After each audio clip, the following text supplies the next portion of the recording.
Heitor do céu, que redação foi essa? Nossa, foi muito difícil. Calma, respira, que eu tenho algumas coisas importantes para falar sobre esse tema. Antes de mais, seja muito bem-vindo aqui ao Conquiste Seus Sonhos, professor Heitor Grilo, para te ajudar em mais uma questão. E que questão dessa vez, né? Heitor, que redação? A redação foi muito difícil. E agora? Não tem mais jeito? Não consigo mais dar a volta por cima? E aí, estou reprovado, não seja? O que acontece agora? Fui muito mal. Recebi muita gente, falando que, olha, eu recebi 2 polos. Muita gente falando, olha, a redação estava tranquila, eu estudei esse tema, fiz com preparação com antecedência e não tive dificuldade. Outras pessoas falando, Heitor, nem me preparei tanto, porque as redações da INSEE geralmente eu faço, só que esse ano me perdi um pouquinho. Então, vamos lá. Primeiro, a gente tem que equilibrar um pouquinho as coisas. E essa noção que a gente tem, de, Heitor, eu fui muito mal, não sei como é que eu fui. Depende de quão mal que você foi, tá bom? Para eu responder realmente se você foi efetivamente mal e o que você tem que fazer a partir de agora.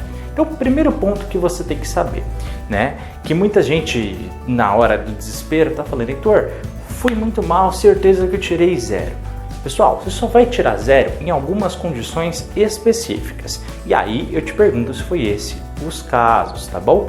Primeiro, se você escrever um número muito pequeno de linhas, tá? Então, de repente, se você deixou a redação em branco, ou se você escreveu 1, 2, 3 linhas na sua redação, bom, aí certamente você terá sua redação zerada. Então, por quê? Porque está escrito dentro das regras ali do seu edital, tá bom? Eu já, inclusive, fiz vários vídeos explicando, mostrei nos documentos oficiais do INEP onde que isso tá. Então, você realmente teria esse critério negado. Então, se for esse o teu caso, infelizmente isso vai acontecer. Outra coisa que pode zerar a tua redação, e pode ter acontecido aí de repente no que seja 2022, você sabe, se você fez a do ensino médio, ele estava falando sobre a questão do meio ambiente, ligado à moda e tudo mais, e do ensino fundamental também nesse ano, falando das tradições orais aí da cultura do povo brasileiro. Então, caso você, ao invés de falar sobre esses temas que a sua redação falou, inclusive através dos textos de apoio, dando essas orientações, se você resolve falar de repente sobre o seu dia a dia. Bom, hoje eu acordei, tomei café, e aí eu fui em tal lugar e trabalhei, ou seja, com um tema que não tem nada a ver. A gente chama isso de fuga de tema. Então esse é o segundo critério para você de repente ter a sua redação zerada. Se de repente você escreveu uma coisa que não tinha nada a ver com relação ao tema. Heitor, eu citei o meio ambiente, eu até falei sobre a questão da moda, mas eu não sei se eu escrevi tão bem.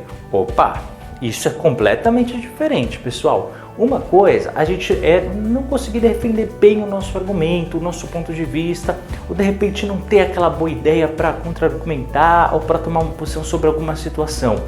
Isso é uma coisa. Agora, você não falar absolutamente nada sobre aquele tema é completamente diferente. Então vamos lá, Heitor, eu até escrevi um número razoável de linhas, não foram tantas, mas eu escrevi. Eu vou ter minha redação zerada por isso? Negativo.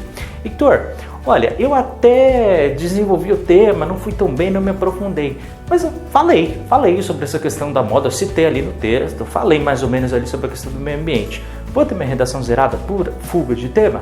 Também não, tá? Então esse é o primeiro ponto que você tem que ver, tá? Que de repente a gente acha que foi tão mal, e de repente tem lá a aprovação, tá? Então cuidado para não confundir. Outro ponto que é muito importante falar para vocês. Heitor, o que eu preciso aí para o INSEE? Você só precisa atingir 5 pontos para você ter a sua aprovação neste eixo, no tema aí da redação. Você não precisa atingir 6, 7, 8 ou a nota máxima 10, tá?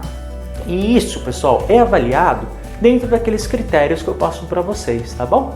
Então você, olha, quando você começa a fazer alguns pontos simples, você já tem a sua nota aumentada. Então, quando você na introdução, você cita o tema, quando nos parágrafos argumentativos você desenvolve aqueles pontos de vista, se aprofunda, argumenta, quando você utiliza os conectivos nos seus parágrafos, quando você na conclusão cita novamente o tema e finaliza dando uma uma orientação para aquela questão, problema que foi apresentada e tudo mais. Todos esses pontos você vai ganhando. Heitor, letra legível, conta? Conta, eu falei para vocês, eu li o manual aqui recentemente, há uns dias, e eu mostrei para vocês. Tudo isso conta, você iniciar um parágrafo, né, com espaçamento, letra maiúscula, você não confundir, você ter uma letra legível e não confundir maiúscula com minúscula, utilizando letras maiúsculas para substantivos próprios, evitar repetição de palavras, ok? Você caprichar direitinho, né, na sua letra, ali na folha oficial, seguir todos os critérios, isso tudo conta, tá bom? Heitor, tem mais algum critério que pode eliminar a minha redação?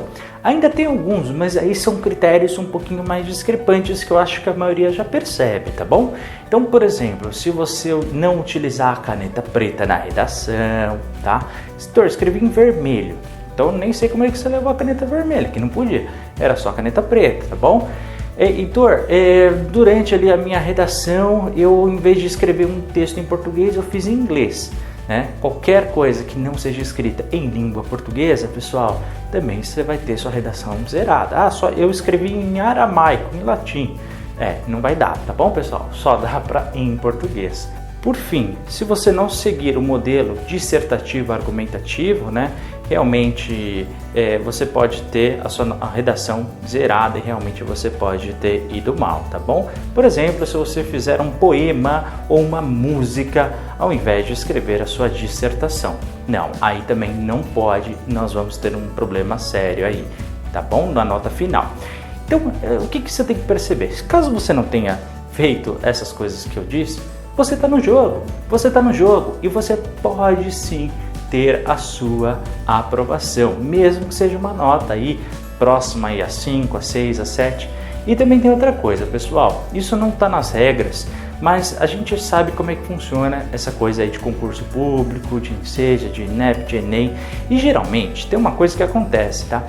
Quando o tema ele é um pouquinho mais difícil, a exigência dos corretores é um pouquinho menor. Por que isso acontece, Heitor? Para você ter um certo índice de aprovação que não seja tão discrepante aos outros anos, tá? Então eles vão corrigir da mesma forma? Vão, mas um errinho ou outro eles podem deixar passar justamente para as notas não caírem muito, porque muitos tiveram dificuldade neste tema, tá bom? Mas caso você queira saber, olha só, nessa redação, qual era o seu guia norteador para você desenvolver, né? Você tinha que, primeiro, abordar a questão do meio ambiente, que está ligado a muita coisa que a gente viu nas matérias de ciência da natureza e suas tecnologias.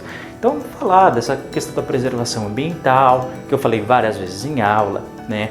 Que muitas vezes a gente está numa sociedade moderna, uma sociedade que está cada vez mais consumindo, produzindo lixo, e isso reflete em diversos setores da sociedade, inclusive na moda. Você sabe, muitas vezes, né, para produções industriais da moda, da roupa, das indústrias de maneira geral, você tem uma grande produção em larga escala, né, para suprir essa necessidade da própria sociedade em que vivemos. Portanto, realmente, né, a gente tem que pensar em formas mais sustentáveis, em meios aonde realmente você tem ali uma forma de uma sustentabilidade melhor, pensando nas gerações futuras, por isso desenvolvimento sustentável, a pensar no meio ambiente, né, com o objetivo também, né, de preservar para as futuras gerações. Acredito que esse seja o melhor caminho para você ter desenvolvido aí a sua redação. Tranquilo, pessoal? Espero que eu tenha respondido essa dúvida. Qualquer coisa é só escrever aqui embaixo nos comentários. Muito obrigado por ter assistido esse vídeo e a gente se vê depois no nosso próximo. Beleza? Não esquece do like, se inscrever no canal, clicar no sininho, comentar aqui embaixo e de compartilhar esse vídeo. Caso queira, torne-se membro do canal. A gente se vê daqui a pouquinho no nosso próximo vídeo. Forte abraço, até a próxima. Tchau, tchau.